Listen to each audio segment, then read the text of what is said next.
안녕하세요. 이번 시간에는 이기적 리눅스 마스터 2급 리눅스 운영 및 관리 파트에서 첫 번째 강의 파일 시스템 관련 명령어에 대해서 알아보도록 하겠습니다. 파일 시스템은 우리가 하드디스크에서 파일을 글자나 아이콘 모양으로 볼 수 있게 해주는 역할을 합니다. 파일 시스템에서 중요한 권한에 대한 내용과 직접 디스크를 추가해서 파일 시스템을 새로 만들어서 우리가 추가적인 저장소로 활용하는 것까지 한번 알아보도록 할게요. 리눅스 운영체제는 하나의 컴퓨터를 동시에 여러 사용자가 이용할 수 있는 운영체제입니다. 그러다 보니까 아무나 다른 사람의 파일을 보거나 수정, 삭제할 수 있으면 안 되겠죠? 그래서 권한 설정이 중요한데요. 리눅스에서 권한을 어떻게 관리하는지 봐보도록 합시다. ls-l 명령으로 디렉토리나 파일의 목록을 보면 다음과 같이 출력되는데, 여기서 1번, 3번, 4번이 권한을 의미합니다. 1번은 허가권, 3번은 소유자명, 4번은 소유한 그룹의 이름입니다. 1번에는 총 10개의 문자가 있는데, 첫 번째는 파일의 종류라 허가권이랑 크게 상관이 없어요. 두 번째부터 10번째 문자는 3개씩 나눠서 볼 수 있는데, 첫 번째 3개는 소유자의 허가권, 두 번째 3개는 소유 그룹의 허가권, 나머지는 소유자도 소유 그룹도 아닌 일반 다른 사용자의 허가권입니다. 그래서 제가 지금 테스트라는 사용자로 로그인을 했다면 이 파일은 소유권이 0진이고 소유 그룹도 0진이니까 저는 나머지 사용자의 허가권을 받게 되는 거죠. 관련된 명령어로는 chown 명령어가 있습니다. chown 명령어는 소유자를 변경을 하는 명령어입니다. 비슷한 명령어로 chgrp, change group이라고 하는 이런 명령어도 있는데 소유 그룹을 변경하는 명령어입니다. 그 다음 허가권을 변경하는 명령어로 chmod라고 하는 명령어가 있는데 이 명령어로 허가권을 변경을 할 수 있어요. 허가권은 읽기 권한을 의미하는 R, 쓰기 권한을 의미하는 W, 실행 권한을 의미하는 X로 나눠집니다. 그리고 앞에서 봤듯이 소유자, 소유 그룹, 나머지 사용자마다 읽기, 쓰기, 실행 권한을 각각 3개의 문자로 가지고 있어요. chmod 명령어로 허가권을 변경할 때는 팔진수를 이용하는 숫자 모드와 알파벳을 이용하는 기호 모드가 있는데, 숫자 모드에서는 읽기가 4, 쓰기가 2, 실행이 1의 권한을 갖습니다. 기호 모드에서는 소유자를 U, 소유 그룹을 G, 나머지 사용자를 O라고 하고 모두를 의미하는 A도 있습니다. 그리고 플러스와 마이너스 기호로 권한을 주거나 뺏을 수도 있고, 그 다음에 각 권한은 RWX로 지정해주면 됩니다. 자, 그럼 이번에는 허가권과 소유권에 대한 실습을 해볼게요. 우선 실습하기 전에 허가권과 소유권 실습할 파일을 하나 생성해 보겠습니다. 자, 확인해 보면 지금 이런 식으로 RWR 허가권에 소유자는 영진, 관리 그룹도 영진이라고 하는 현재 로그인한 사용자의 파일이 이렇게 생성이 되게 됐습니다.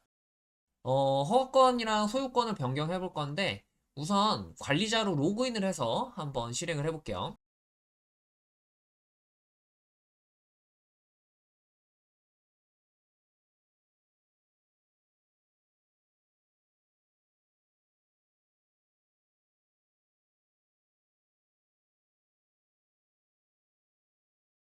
자, 같은 디렉토리로 이동을 했고, 여기서 진행을 해 볼게요. 자, 우선은 허가권을 변경을 해 보겠습니다.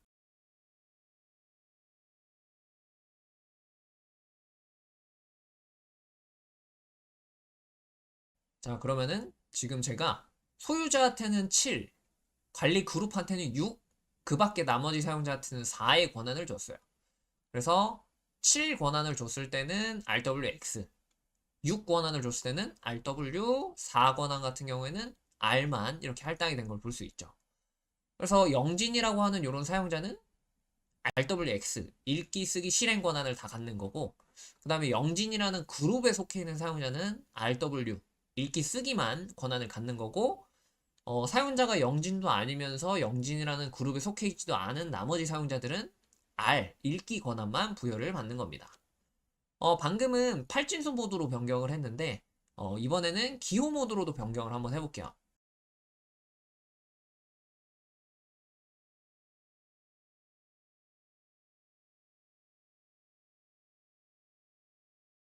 자, 기호 모드로 그룹한테 X 실행 권한을 주어라 플러스 했죠. 그랬더니 지금 정상적으로 잘 권한이 할당된 걸 볼 수 있습니다. 자, 이번에는 이 소유권, 소유자를 한번 변경을 시켜 볼게요.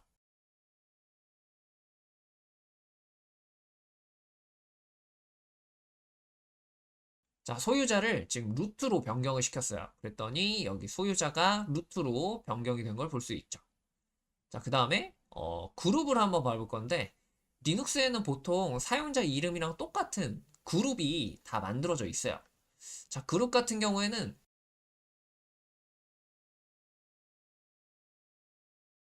etc 밑에 passwd 파일을 봤을 때 이렇게 GID로 표시가 되어 있습니다. 영진 사용자는 1000번, 루트 사용자는 0번으로 되어 있네요.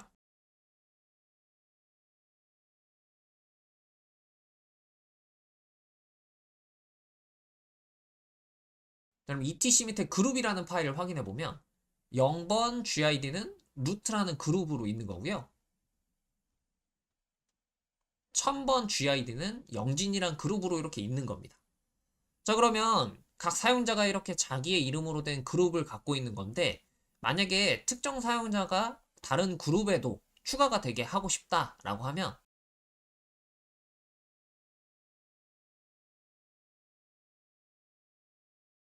이런 식으로 파일의 내용을 수정해주면 됩니다. etc 밑에 그룹 파일에 사용자들을 이렇게 추가를 해주게 되면 지금 영진이란 그룹에 루트 사용자를 추가한 거예요. 그러면 루트 사용자는 루트라는 그룹에도 속해 있고 영진이란 그룹에도 속해 있게 되는 거죠. 물론 루트 사용자는 관리자 권한이 있기 때문에 이런 권한이랑 상관없이 리눅스에서는 어지간한 것들은 다 가능하긴 합니다. 이렇게 우리가 파일의 내용을 편집하는 명령어 같은 경우에는 에디터 장에서 좀 더 자세히 살펴볼 거예요. 자, 그래서 이렇게 허가권과 소유권과 관련된 명령어 실습을 진행을 해봤습니다. 파일이나 디렉토리를 처음 만들게 되면 기본적으로 파일은 644, 디렉토리는 755의 허가권을 가지는데 이는 umask라는 값에 의해서 결정됩니다. 파일은 666, 디렉토리는 777에서 umask 값을 뺀 값이 적용이 되는데 단순 뺄셈이 아니라 각 권한을 빼는 것을 의미합니다. 그러니까 지금 현재 umask가 022로 설정이 되어 있다면 소유 그룹과 그 밖의 사용자한테 쓰기 권한을 주지 않겠다라고 하는 거죠. umask는 umask 명령어로 변경할 수 있지만 재부팅하면 다시 022로 돌아옵니다. 이건 5강 쉘 챕터에서 좀 더 자세히 알아볼게요. 이 밖에도 허가권에는 특수한 기능을 하는 특수 권한이 있습니다. RWX가 아닌 소유자, 소유 그룹, 나머지 사용자의 권한에 SST라고 설정되는 setUID와 setID, 스티키비트입니다. setUID와 setID는 특정 파일이나 명령어를 실행할 때 소유자나 소유 그룹의 권한으로 실행되게 해주는 것이에요. 이런 권한이 필요한 이유는 예를 들어서 봐볼게요. passwd 같은 명령어를 보면 setUID가 설정되어 있는데 passwd 명령어는 비밀번호를 변경하는 명령어죠. 그리고 변경한 비밀번호는 etc 밑에 섀도우 파일에 저장되게 되어 있는데 etc 밑에 섀도우 파일은 소유자가 루트이고 이 루트 사용자만 변경할 수 있게 되어 있어요. 아무래도 비밀번호를 저장하는 파일이다 보니까 권한이 중요하겠죠. 근데 그럼 일반 사용자가 자신의 비밀번호를 passwd 명령어로 바꾸려고 하는데 일반 사용자는 권한이 없어서 etc 밑에 섀도우 파일을 수정을 할 수 없게 되겠죠. 그러면 일반 사용자는 자신의 비밀번호라고 하더라도 리눅스 시스템에서 비밀번호를 변경할 수가 없잖아요. 그래서 passwd와 같은 명령어에 setuid가 설정되어 있는 거예요. passwd 명령어에 setuid가 설정되어 있으면 passwd 명령어를 실행하는 동안만큼은 소유자인 루트의 권한으로 실행이 되다 보니까 그러면서 루트의 권한으로 etc 밑에 섀도우의 파일 내용도 변경할 수 있게 되는 거죠. 자, 다음은 스티키비트인데 스티키비트는 디렉토리에 설정하는 권한으로 해당 디렉토리 내의 파일의 소유자와 관리자만 수정 및 삭제할 수 있게 해주는 권한입니다. 단순히 소유자, 소유 그룹, 그 밖의 사용자 이렇게만 나눠지는 게 아니라 해당 파일 자체, 디렉토리 안에 생성한 파일 자체의 소유자만 해당 파일을 수정 삭제할 수 있게 해주는 거예요. 추가적으로 파일 시스템은 권한만 관리하는 것이 아니라 디스크 쿼터라고 해서 사용자마다 디스크의 용량을 얼마나 사용할 수 있는지 제한을 걸 수도 있습니다. 다음은 파일 시스템을 관리하는 방법에 대해서 알아보겠습니다. 파일 시스템은 우리가 저장한 파일이 하드디스크에 어디에 저장이 되어 있는지를 기록해둡니다. 실제 파일 시스템은 그림과 같이 데이터를 저장하는데 실제 우리가 사용하는 데이터의 내용은 데이터 블록이라고 하는 곳에 저장하고 어느 데이터 블록에 저장했는지는 아이노드 테이블이라는 곳에 주소처럼 번호를 이용해서 적어 놓습니다. 이러한 파일 시스템도 꾸준히 발전을 해오면서 여러 종류와 버전이 출시되었는데 다음과 같은 종류들이 있어요.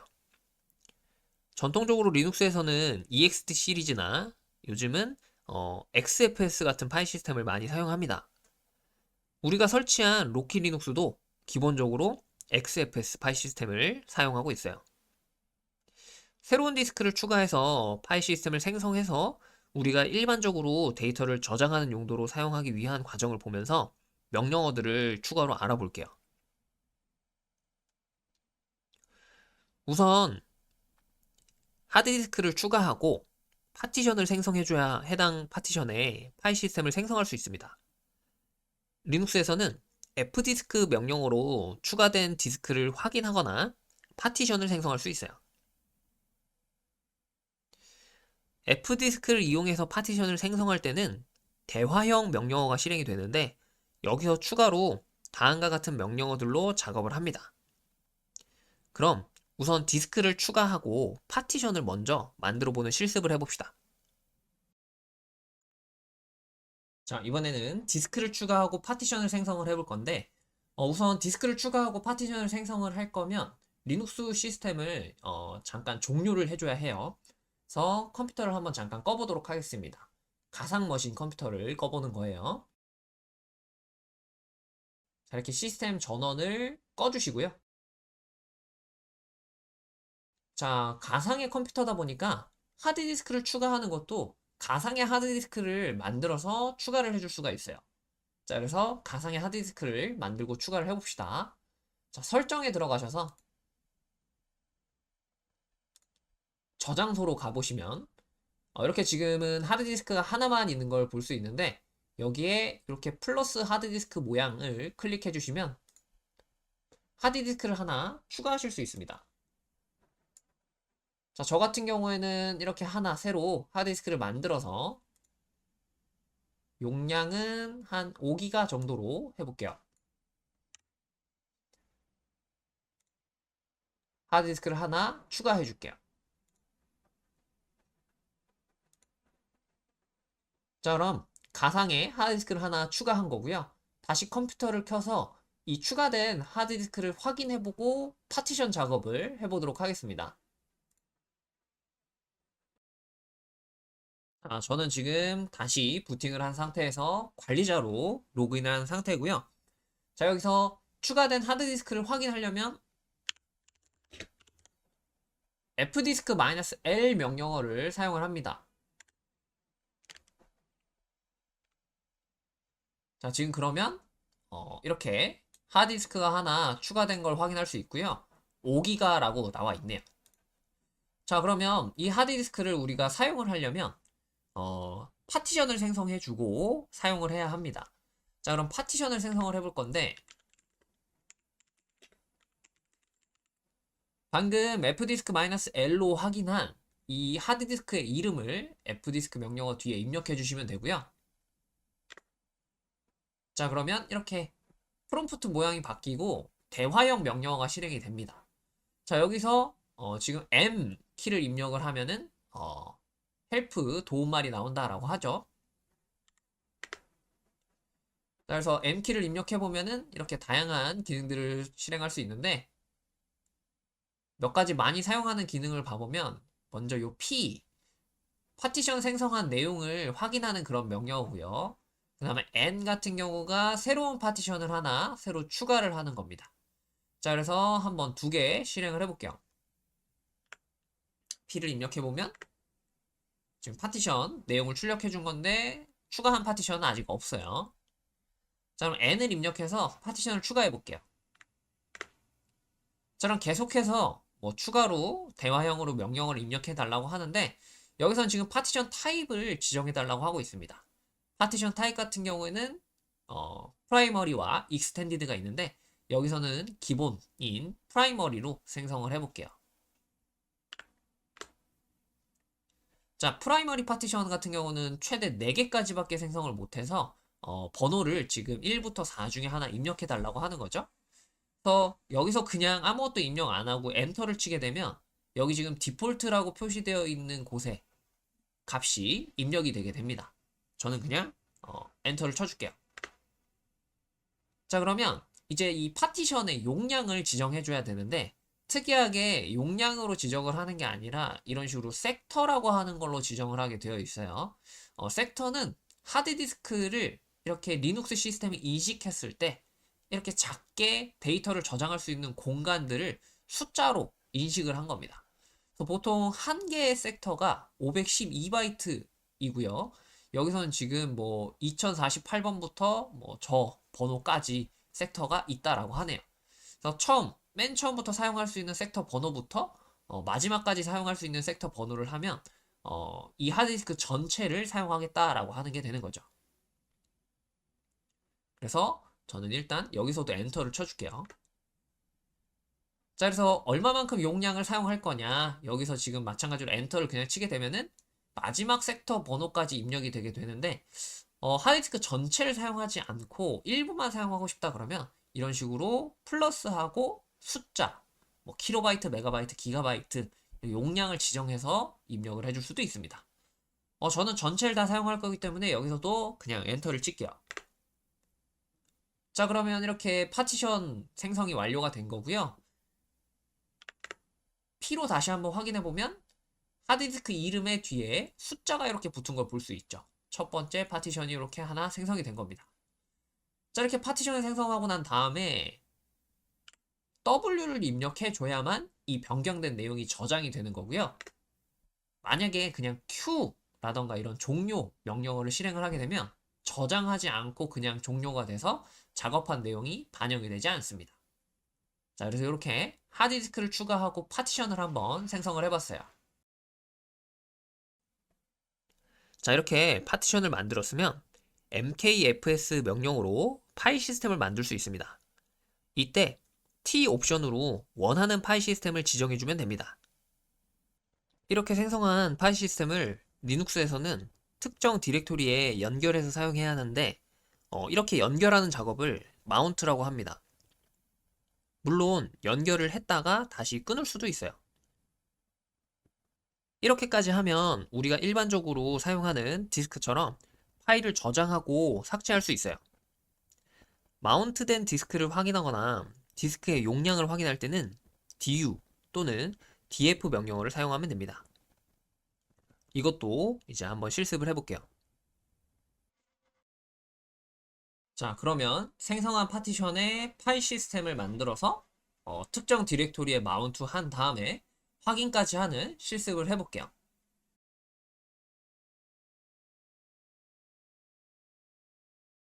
자, 우선 아까 생성한 파티션의 이름이 div 밑에 sdb 밑에 1이라고 하는 요런 이름으로 파티션이 생성이 됐어요. 그러면은 mkfs 명령어로 div의 sdb1 파티션에 파일 시스템을 생성하겠다라고 입력을 해주는 겁니다.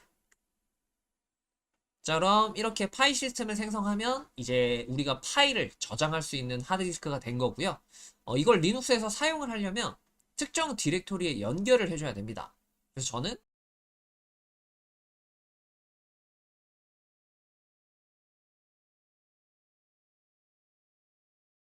이런 식으로 디렉토리를 하나 만들어서 여기에 연결을 시켜 볼게요.